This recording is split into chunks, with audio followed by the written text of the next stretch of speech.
Olá, meu amigo, olá, minha amiga, saudações. Eu sou Rodney Dancas, editor aqui do canal. E a notícia que eu levo aos professores, a nossa comunidade, não é muito boa. Porque a gente vai falar o que foi publicado agora nas principais mídias, o que está circulando na internet, sobre o ataque em escola estadual. Então, para você acompanhar, eu vou falar sobre a notícia. Eu já chamei a psicóloga Deise Amorim, especialista em comportamento. Ela vai esclarecer algumas dúvidas sobre esse comportamento adolescente. O que aconteceu hoje aqui em São Paulo? O ataque a tiros deixou um morto e 3 feridos em escola de São Paulo. Eu estou no site Poder 360, onde esclarece o site que o adolescente morreu e outros 3 ficaram feridos em razão de arma de fogo. Disparos ocorreram na Zona Leste de São Paulo, na Escola Estadual Sapopemba. O caso foi registrado na rua Senador Lino Coelho. Como eu já disse, a polícia notificou 7h30 da manhã, bem cedo, e isso ocorreu na Escola Estadual Sapopemba. O que se sabe disso, né? Que desse ataque, 2 alunos estão feridos, bala, estão sendo acompanhados por médicos, e um outro se machucou enquanto tentava fugir do ataque. Não sofreu ferimento em relação à arma, mas infelizmente um veio a falecer. E a gente tem um pronunciamento do governo que diz o seguinte: o governo do estado de São Paulo lamenta profundamente e se solidariza com famílias das vítimas do ataque ocorrido na manhã dessa segunda-feira, hoje dia 23, na Escola Estadual Sapopemba. Fica na Zona Leste, para quem não conhece.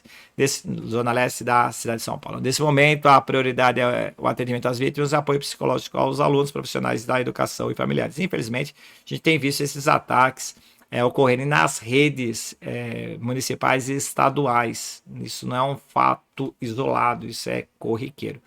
Vamos continuar lendo a nota do Estado. Durante o ataque a tiros, 3 alunos foram atingidos, uma morreu e outros 3 são feridos e estão sendo atendidos no Hospital Geral de Sapopemba. Bem, a notícia já atualizada: 2 foram alvejados, o terceiro se machucou e um faleceu.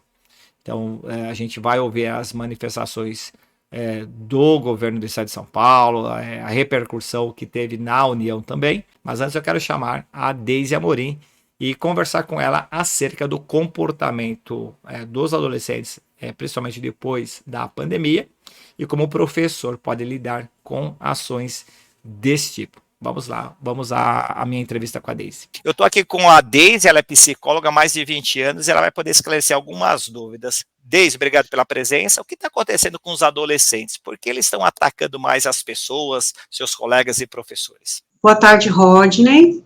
Prazer estar aqui com você, colega aí de trabalho, psicólogo também.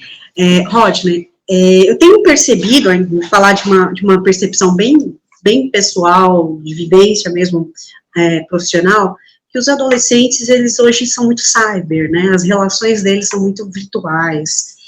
E o processo afetivo virtual, ele é muito raso, né? Nós não temos, muito superficial.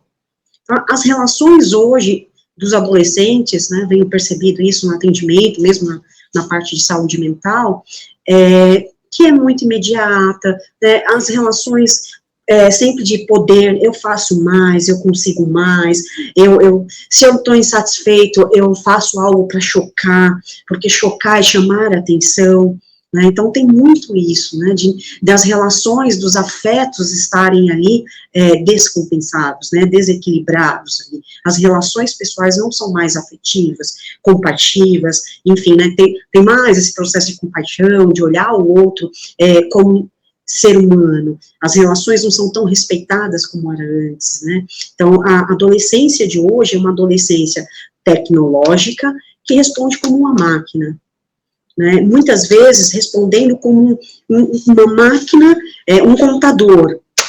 Deu tilt, eu vou lá, pum, dou um tapa nele, tento resetar, faço alguma coisa e resolvo. Né?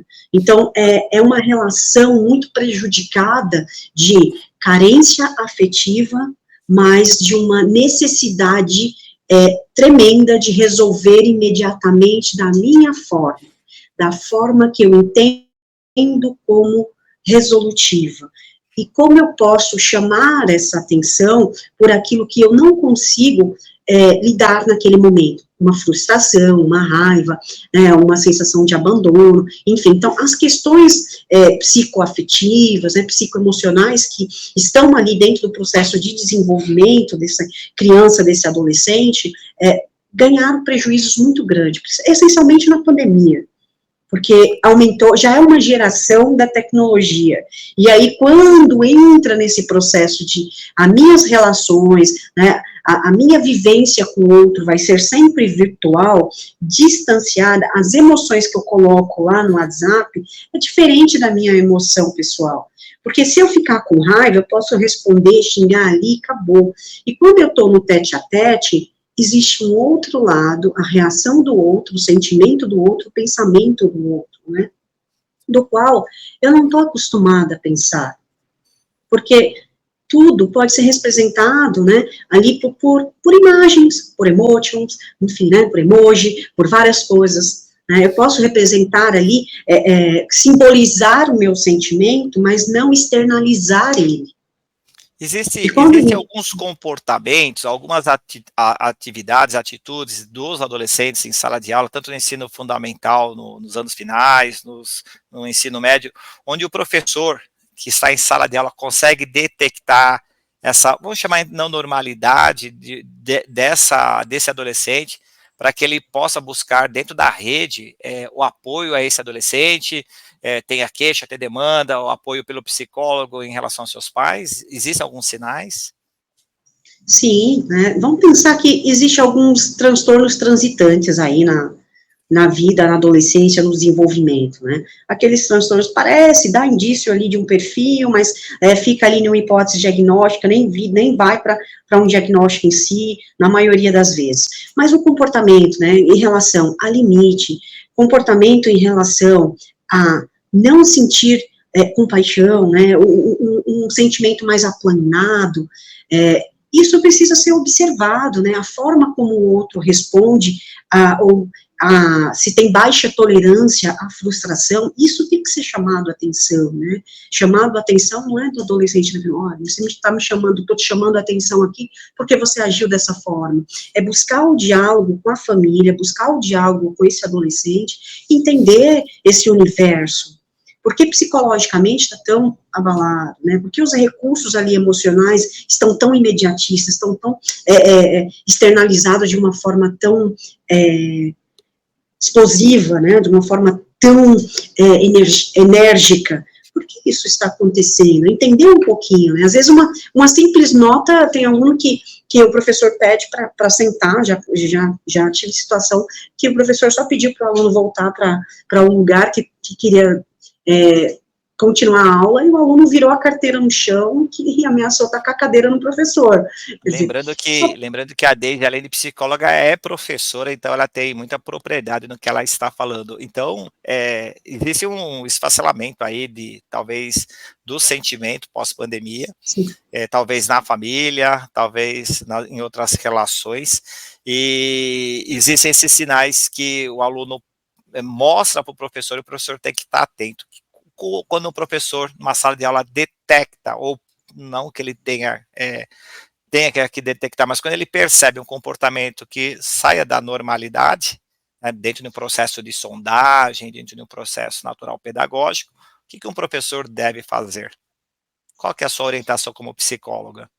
Lá, né, primeiro discutir esse caso com os demais professores, com a coordenação pedagógica, ver se a escola tem um respaldo ali de um psicopedagogo, se tiver, ver essa questão dessa disposição desse aluno, dessa família, autorizar essa avaliação, né, estar presente, sugerir à família um acompanhamento psicológico dessa criança, entender essa criança, esse adolescente, conversar, né, primeiro partir dele, né, de estar disposto, dele ou dela, estarem, né, dispostos a participar desse acompanhamento, dessa avaliação, né, de se entender um pouco, né, de ver esse movimento que está tendo. Então, se tem uma baixa frustração, uma baixa tolerância à frustração, né, se tem uma reação muito imediatista, explosiva, né, com muita explosão ali de raiva, né, sarcasmo elevado, e vários outros comportamentos ali que está fugindo daquele movimento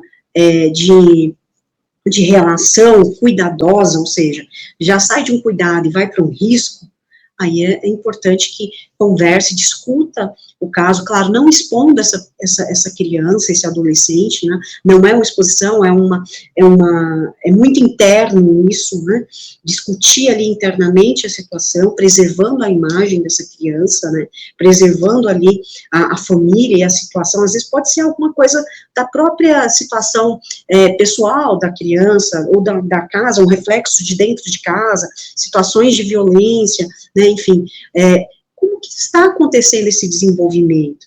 E para entender isso, é preciso, primeiro, ouvir a pessoa que está emitindo esse comportamento, né, entender um pouco, ver como a pessoa se percebe, né, os recursos que ela está trazendo ali, as dificuldades, o que ela quer dizer com aquilo, né, porque muitas vezes é chamar uma atenção por algo que ela não consegue lidar, no sofrimento, né, às vezes está em sofrimento e o pessoal que está por perto nem percebe que está sofrendo. Ah, não, essa adolescente é assim mesmo, esse adolescente é da geração, né, se a gente colocar tudo em geração, se nós colocarmos tudo, culpa, né, créditos para a geração, nós vamos deixar de olhar pessoas, e se deixar de olhar pessoas, nós vamos deixar de olhar ações, e se não olhamos ações, corremos riscos de normatizar, né, ações danosas à própria saúde mental daquela pessoa e da sociedade.